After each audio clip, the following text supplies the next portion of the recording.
Thank you for tuning in to A Couple of Keemers podcast. I am your co-host, Francesca. People call me Frankie. And I'm your co-host, Christopher. People call me Chris. Today we're going to talk about therapy and mental health. But first, we're going to start with our segment called Attitude of Gratitude. Yes. Attitude of gratitude. Anyway, we'll see how that works out. So what are you grateful for today, babe? Well, I'm grateful for my overall health and grateful for the life that we have. I mean, I'm truly blessed every day because with these hard times with COVID and how it's impacting so many people in so many ways, it could have been so much different, could have been worse than what has already transpired. So, again, I'm just grateful for overall health and the life that we have. What about you, babe? Yours are always so deep. I be thinking like little stuff. What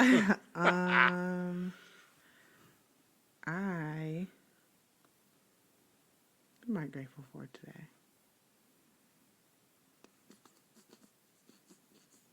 I don't know. I need to think about it. I mean, I'm grateful for family because today they was really trying my nerves.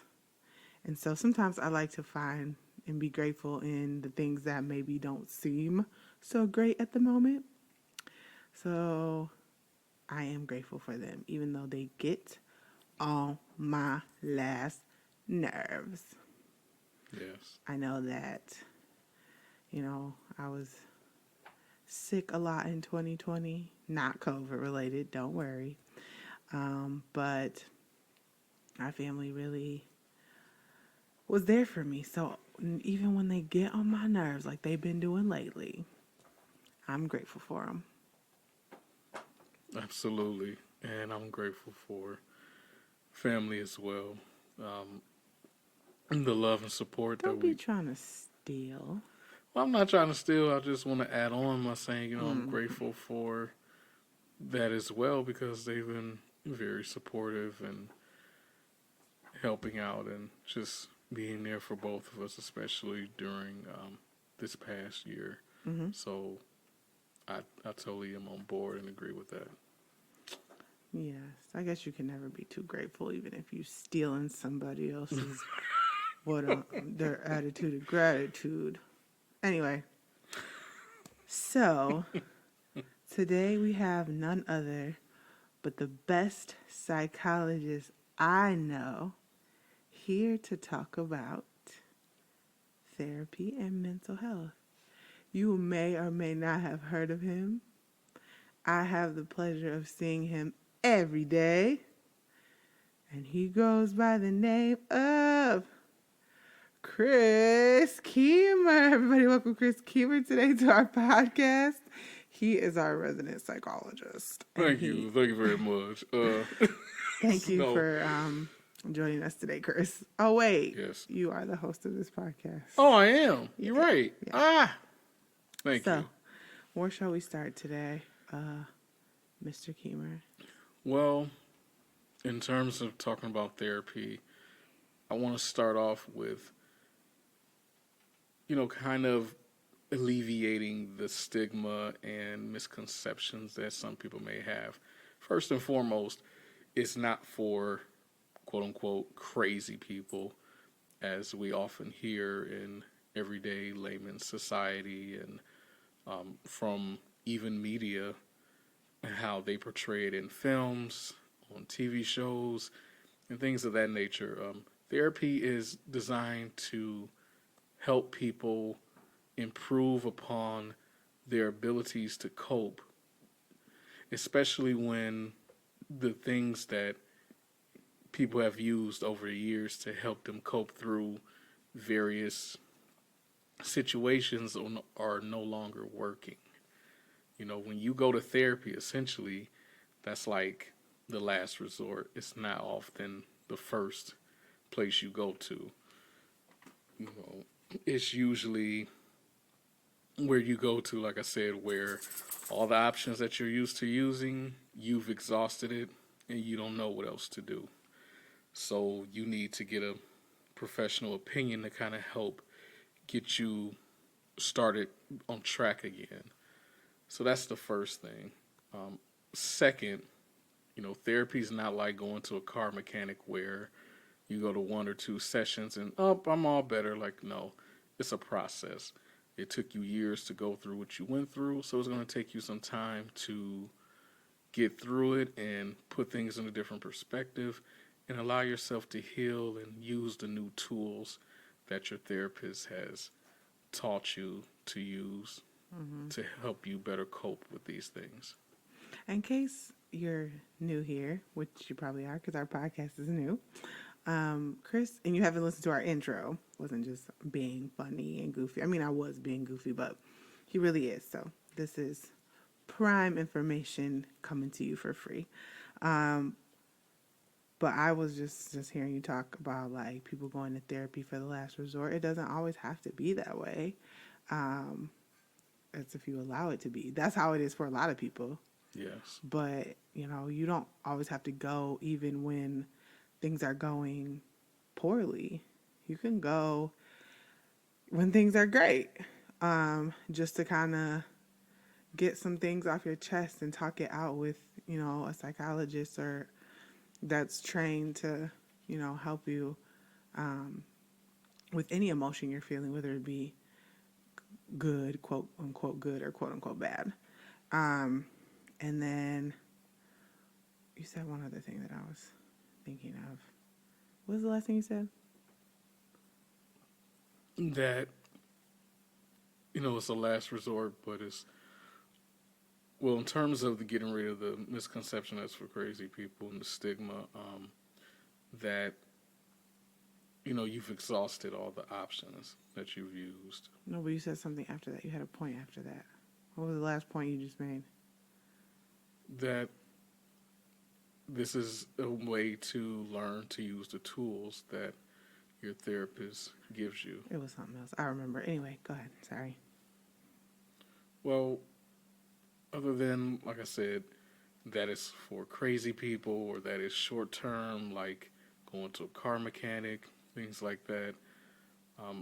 Therapy is not meant to judge people, although I have heard experiences, not only when I've been treating people, but from people that I know or people that I've heard stories about have had a negative experience with therapy where they have been judged or, maybe a therapist says something to the person and they feel as though they're not understood or no one seems to get what they're talking about. And right. And even like that's happened to me because, I'm pretty open about, I go to therapy. I think therapy is great. I do think therapy is for everyone. Yes. I don't think every therapist is for everyone. I do think, like to your point, that you could have a bad experience going to therapy, but you need to go in there with the mindset of like finding something that works for you. So if you realize after a couple sessions, this therapist is not for you, move on to the next one, find another one. And what that's going to make you feel comfortable to speak your mind and they actually have, good, because there's different approaches to therapy, just like anything else. So it's important to not get discouraged if you are like, like we said, a lot of times people would go at their wits' end and, it's kind of hard when you're at your wits' end and then you're like trying to find, some help and it might not be the perfect situation or the best or like a situation that you like. But there's definitely enough therapists out there. There are shortages in certain areas depending on what you're looking for, but I would say that you can definitely find a therapist for you. You just gotta do a little work and trust a little bit and try a little bit, and I think you'll find one that you really like. Like I've gone to quite a few for different reasons in and out of therapy, like just because of my personal, situations or the state of mind I'm in. I don't think necessarily it's something that you have to do weekly, Sometimes people just go see their therapist every couple months just to kind of sort through things. It's a personal decision, it's a personal journey. And between you and your therapist, how often you go. I know, because like when you see it on TV or like in movies, they make it seem like, I know when I went to therapy, I thought it was definitely like a weekly thing. Some people go multiple times a week. Some people go Yeah. bi-weekly. Some people Yeah. go monthly. Some people go quarterly. Like, it's a whole situation between what you and your therapist discuss. So just be open. Exactly. Right. And, oftentimes I have heard people say, well, why do I need to go to a therapist when I can just talk to the people I know? Well, let's just be realistic. I mean, at the end of the day, the people that you're talking to, they know you, they understand you, yes. However, that does create a bias to the point where there are going to be people who will just defend you and say whatever no matter what because they love and care for you. And that's not always a bad thing. But when it comes to having an honest discussion and getting a different perspective, I think it's better to speak with someone who doesn't know you so they can give you a point of view that maybe you haven't heard or have been given before. You know, I understand the point of view that, well, when it's family and friends, they know me best. Yes, and that's true. However, like I said, when you have a professional opinion, it tends to give you a perspective on things that you may not have even thought about that your family and friends perspective would never have given you. Because they're biased Yeah. and possibly not educated in that area. So you're just going to an unbiased, educated person to talk to and go through, sort your thoughts and your actions out with, basically. Right. And it doesn't make you a bad person, doesn't make you strange, doesn't make you weird or crazy or any of these type of terms. It just means that, you know what, everything up to this point I've tried and it doesn't seem to work as well or doesn't seem to work anymore. Help me learn a different perspective and help me find ways to understand and cope better with all that I'm dealing with. Yeah, whether it be big or small. Yeah, no matter the situation. Now, with different types of mental health professionals, there's certain levels to what types of issues they may specialize in or that they may be trained in or both. So you want to also be considerate of that when choosing a therapist to speak to and to understand Mm-hmm. um, who they are, how they operate, and what their focuses are on. Mm-hmm. Because, you know, also I think it's important to know, if you're a man or a woman, that may make a difference to you as far as having a therapist. Mm-hmm. You might be a man and you prefer to speak with another male because maybe for your experiences, you may not have often gotten the perspective of another man for different situations. Mm-hmm. Whatever your preference is. Yeah, That's and it could be cultural, religious, and it for whatever reason too. Like you might want to have someone just like you or what you perceive to be just like you. Like for me, you know, if I was looking for a therapist that was just like me, it'd be like, a black woman, um, that's I was gonna say educated. That's pretty silly because if you're a psychologist, you are. But um, I don't know, maybe even close to my age.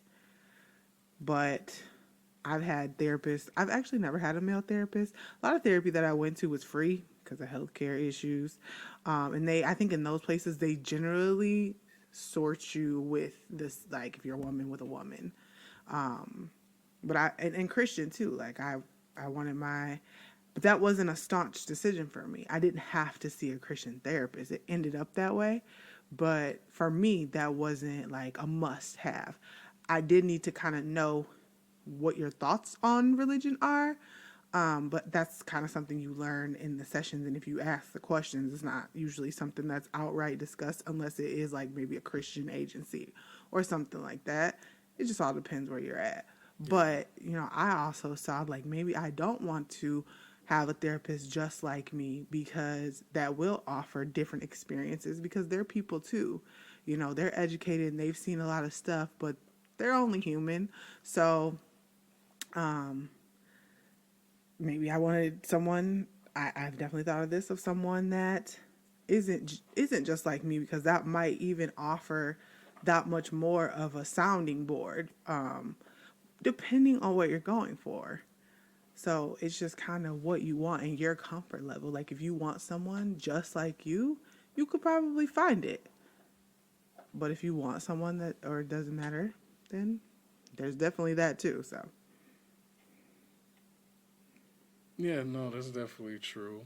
And, while you were talking, I was thinking of the idea of confidentiality.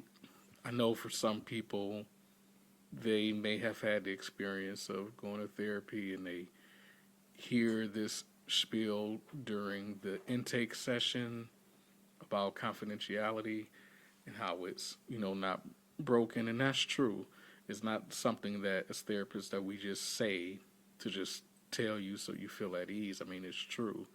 Everything that's discussed in session is strictly between you and the therapist. Now, there are some exceptions, in terms of breaking confidentiality, which is often not talked about in, the media a but it lot would of have to be times. like extreme like legal situations. And like Right. extreme, not just any legal situation. Yes. I mean, so, if there's someone in session talking about harming themselves or harming others, then, we have to report that. We have to first assess to figure out, the level of severity and lethality and if there's a plan, things like that to assess the seriousness of the suicide or homicidality, to really look at the ideation and to see where would it go. But yeah, that and if you need to go to the hospital for something similar to that reason, or if notes are requested, subpoenaed, things like that, we have to obviously put in enough to where in the notes that it won't invade the privacy, but we also have to let them know and be honest, like what's being discussed as far as a general conception. But yes, there are certain things that can occur to where confidentiality is broken, but it's usually serious, not subtle or minor things that will occur. Right. That's what I understood too. So makes sense. But yes, overall, it's just confidential because therapy is supposed to be a safe place. It's supposed to be safe between you and your therapist. It's it's like it's sacred. And it should be. So if you feel like it's not, find you a new therapist. But I do think also it's like some buzzwords right now are like self care and things like that. I definitely think therapy is a form of self care. Because you're going to someone and asking them, help me, help me. Because a therapist can't really fix any of your issues. It's you helping you help you. From That's how I view it. So it's definitely like a part of self care, and just like you go and get your massage, and just like you listen to your music and woosah, meditate or whatever. I put it in the same category as that. Just taking time for you to help with your mental health, because if you're not full, what was it we were watching or reading? I can't remember, but it was saying, oh, I think it was The Secret, when they were saying, fill yourself up so much that like biblical, your cup runneth over, so that you run over, and then that all that's running over can help others. If you just deplete yourself, if you have nothing to give, you're useless to others. And as much as you want to help someone, you must first help yourself, so that you're so full, your cup runneth over, and they get to get all that overflow. Yeah. And, part of filling yourself up is also taking care of yourself physically. Because what happens with your body can often be a result of what's going on in your mind. Mm-hmm. And a lot of times, and it happens even within the medical profession. We tend to still treat the mind, the brain, as a separate entity, even though it's all in the same body. But what goes on in your brain, what goes on in the mind, does affect your body. A perfect example would be if you are so anxious that you can't relax, you can't sleep. It's hard for you to keep things, well, specifically hard to keep food down in your stomach. I mean, that does affect your physical well-being, but it all stems from all the ruminating thoughts that linger in your mind. And with so much rumination that is future oriented in its base, that you can't concentrate or can't focus, then eventually you're not going to be able to physically do things well either, because you're so bogged down with these thoughts that it doesn't help you, and you start to feel ill. I mean, physically ill. Yeah. So it's all connected. I mean, it's part of your body. I feel like it's probably one of the most neglected parts of your body, because even like in the workplace, it doesn't seem to be as respected as the physical. And any day you could call off and say, I got a cold, and usually, you can hear it over the phone, or if you are in the office and you need to leave, you can usually see it somewhere or another. We can visually say, okay, yeah, they're not, lying or whatever. But mental health issues is not usually something that you can see. No.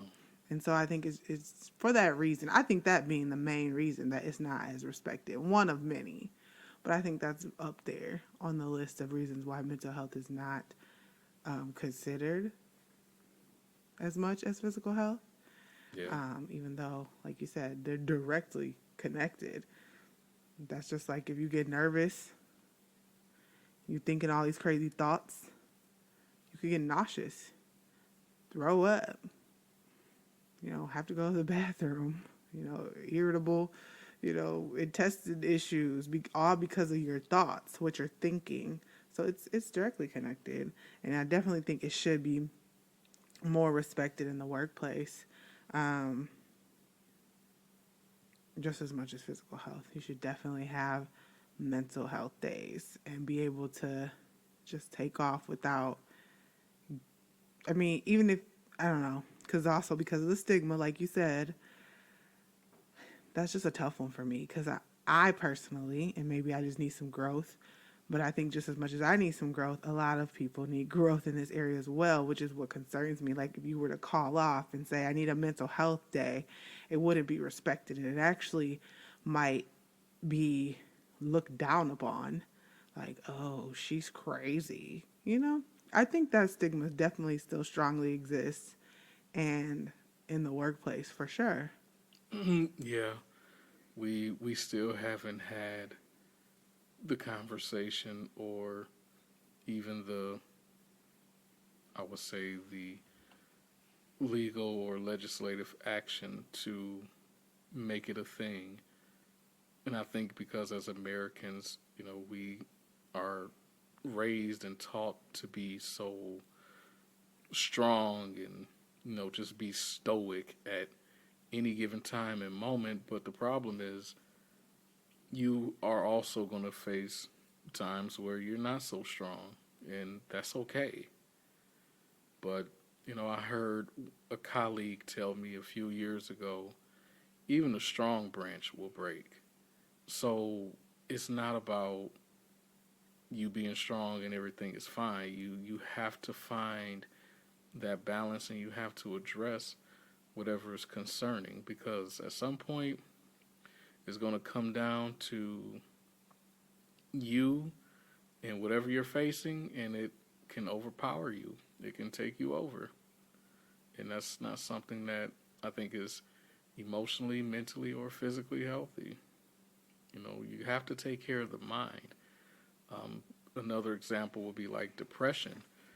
Oftentimes people just look at depression as just prolonged sadness. I mean, yes, when it comes to diagnosing, uh, depression is where you look at the duration of how long someone has been sad, but there's accompanying factors and symptomology associated with it, and you have to really look at all of that. And one of the hallmark symptoms usually is fatigue. That's not just what you assume like is physical fatigue. You're tired. Some people tend to sleep more when they're depressed. People physically do not want to get up because they lack the energy. That's not that's not made up. That's not imagined. That's actually happening. So that's another example of why it's imperative to take care of the mind so that way the body is also being taken care of because one does affect the other. So you have to really treat it as such. Otherwise, it's just going to be a constant battle. You might hear from some people who will admit to you if they're dealing with depression that it's tiring and exhausting to do certain things. And that's not, no, many studies have shown it.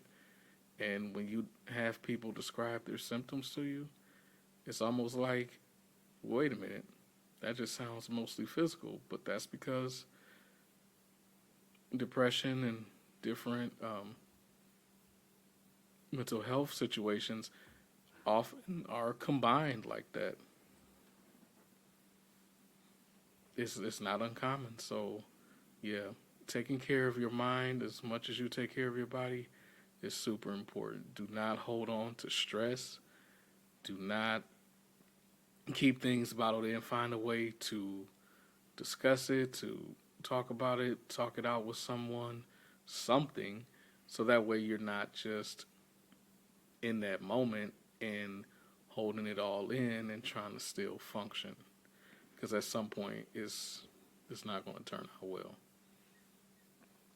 Yeah.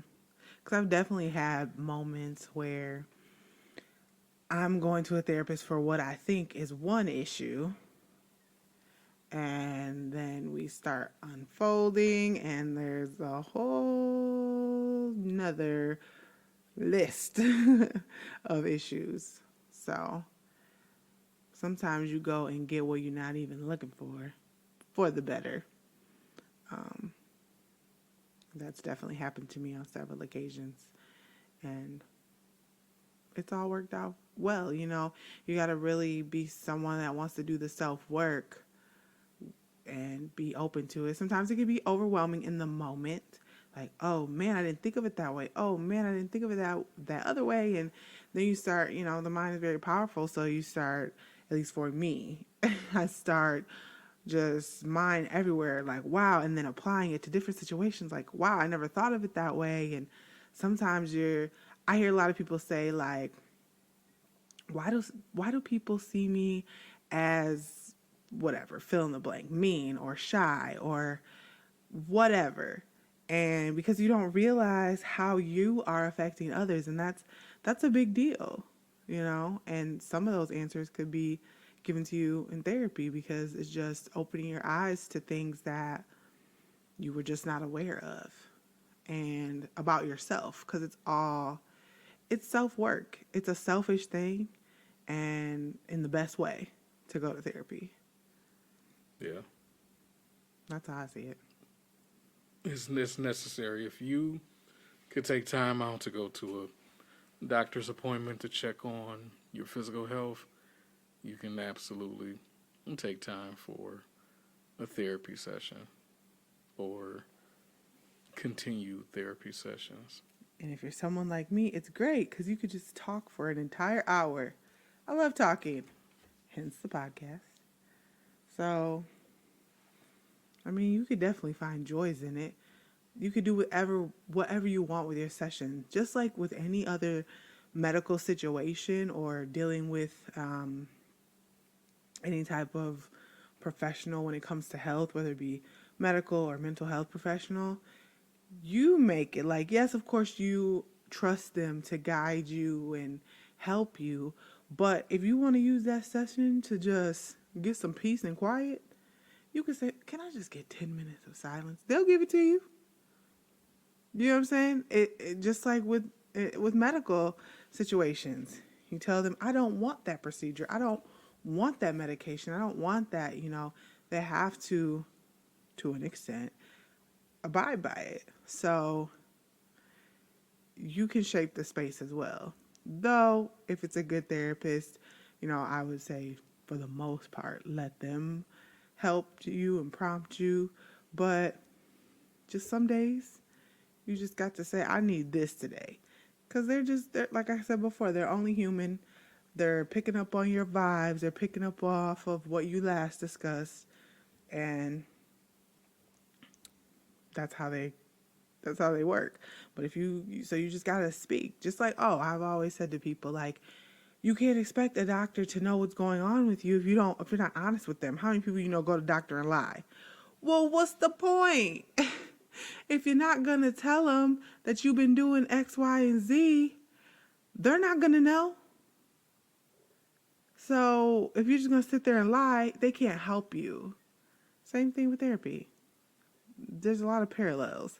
If you're going to sit there and lie, they can't help you. So help them help you. And when therapists reflect on the things that you say, and when I say reflect, I mean we give you a summary of what you said based on what we heard and understood. If it doesn't sound accurate, it's okay to say, well, no, that's not what I meant, or no, that's not what I said. Mm-hmm. Because as therapists, we also make mistakes as well. We thought we understood what we heard, and maybe that's not how it came out. Mm-hmm. And there are times where I would say to a client, like, okay, so, it sounds like you're saying this. And then they will say, well, no, that's not what I said. Oh, okay. Could you say more about that? And that's just for us to get more clarification on what it is that you meant. So understand, too, that therapists are not perfect. We're human. And therapists need therapists. So That's true, it's too. just a whole circle of everyone taking care of themselves in the best way, Therapy might be way more helpful for one person than the other in different areas. I had a therapist tell me they don't believe in keeping someone in therapy forever. And that was the first time one has said that. But I'm sure there's therapists that do want to keep clients in therapy. But that gets sticky. So I'm not even going to go too much down that avenue. But for me, just speaking from someone who's received therapy and is married to a therapist, for me, I think that different bouts in my life call for therapy. I do therapy on a regular basis as far as not going a whole year without, seeing a therapist if I can, because also in the nation that we live in, therapy is a luxury because it's expensive. It's not the same as medical. It's not billed the same. It's very, very much so divide between. But I would just say do your research in your area. And, like the college, the university near us, does it for free. It's limited. You only get, I think a couple months of it. And then it's training psychologists. But I mean, it's better than nothing at that point. And there are different things. And now with, unfortunately, with COVID, having what's it called, teletherapy, telehealth appointments. You can be, essentially, as long as you have a telephone, you can schedule these appointments. You just got to find the right places. And I don't have all the details, but I know Taraji P. Henson, she, I don't want to say it wrong, but she was offering, I know through her website and stuff, for Black therapists. You could reach a Black therapist and get therapy for free. I'm pretty sure. I don't know all the details, but if you're looking for therapy, I would start there because I know that was telehealth, from my understanding. So if you're in a rural area or anything like that, as long as you have a telephone, and I'm guessing if you're listening to this podcast, you probably have a telephone or access to make a call, whether it be through your internet or whatever, I would say start there if you're really not able to. If you don't have health care, you don't have the funds to, because it does cost. It is a profession. They do make money.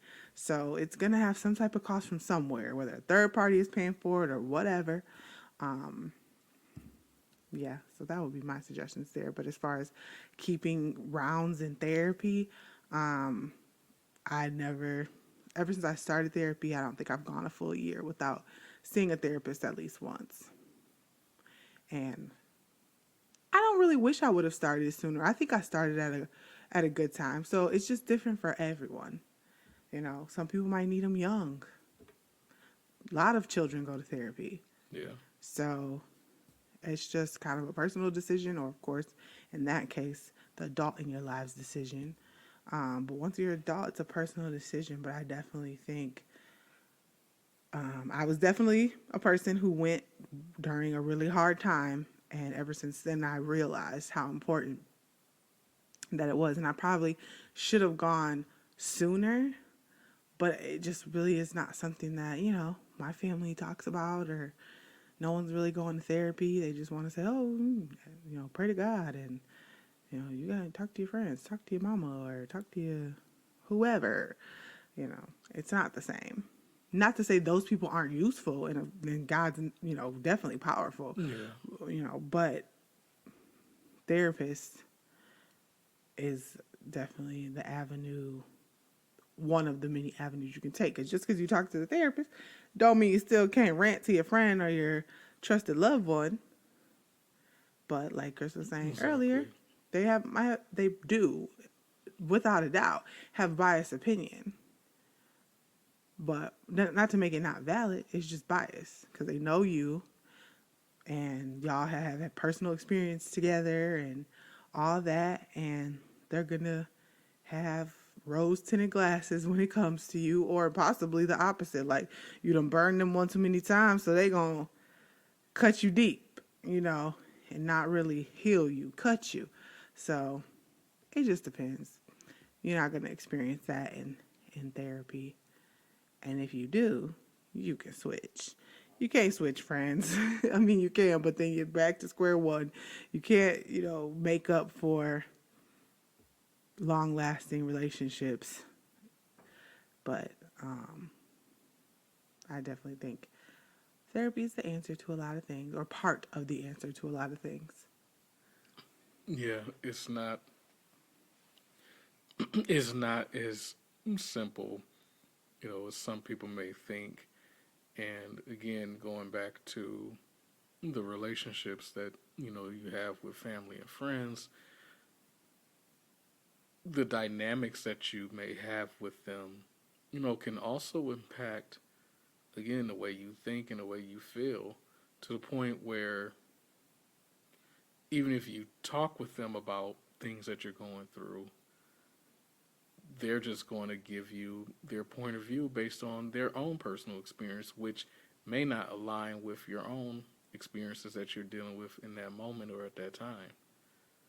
So that's another reason why seeing a therapist is important, because maybe the therapist has some of those experiences that you're talking about, and he or she can give you a different perspective on how to look at it, or a different perspective on how to go about the situation, but you don't know. And it's totally understandable, again, to see a total stranger who's going to talk with you about whatever you're dealing with as kind of scary, and you feel uncomfortable, but understand they're not there to tell you your problem. And I know movies love to do that, because a lot of movies, when it comes to therapy, they like to use the psychoanalytic approach with Sigmund Freud and talking about your childhood and your parents and things like that. You know, so those things are important, but depending on the type of therapist you see and their training and the approaches that he or she uses, that's not necessarily going to be a focal point. The focal point essentially is what's going on with you now, and how can we help you get through it. And sometimes, yeah, that will mean you go back into the past through your childhood, or that could be, maybe a couple of years ago, or whatever events that occurred that has led to or impacted the way you function. Because our objective, or our main goal, is to make sure that you function at an optimal level. That's our goal. So, yeah, talking with family and friends is okay for a lot of things, but sometimes, because of the bias that's unconscious, it's probably better to speak with a professional who can just listen to what you have to say and give you a different perspective or point of view. Yeah. So, if you listen this far to our podcast today, please, comment and share your experiences, the ones that you want to share, with us, and positive or negative, whatever you feel comfortable sharing. If it's something you want to share personally with us, you can send it in our DM, and on any platform, Facebook, Instagram, Twitter, any of those, whatever you're most comfortable with, and just share your stories. Definitely creating community of people that are on the same page with searching, because some people, it's like, for me, I forget, because I'm so into the mental health thing, that there's still tons of people out there that are uncomfortable. They haven't talked with anyone about it. They haven't heard much about it. It just depends on your circle, because even with social media algorithms and stuff, you're not going to see certain things. So if you're not following or interested in people that are talking about mental health, and you're not in an environment where people are talking about mental health, you may definitely not come across information or the notion of getting a therapist or finding a therapist to help you. So just, I think, by sharing stories and just things that or if you have questions or anything like that, just comment, let us know, DM us if it's something you don't want the world to know, and we could just talk about that and discuss a little bit more, a little bit deeper on what you guys have questions on or want to share. Maybe some topics, something we didn't touch on today, that would benefit others who are listening or following. So, did you have anything else to say? No, I think we covered it. I think so too. So, I think I forgot to do this a couple of episodes, but I'm going to try to dive back into it. So, a quote to go with what we are discussing today, mental health and therapy, is it's from happyplace.com, and it says, mental health is not a destination, but a process. It's about how you drive, not where you're going. So just learn to be the best driver of your vehicle, no matter where you're going. That's what's most important. Yes, So, absolutely. I liked that one. Oh, yeah. And I think that wraps up today. Yeah. Thank you for listening. Make sure you rate and review if you like what you hear. Also, like, subscribe, comment, and share with a friend. See ya.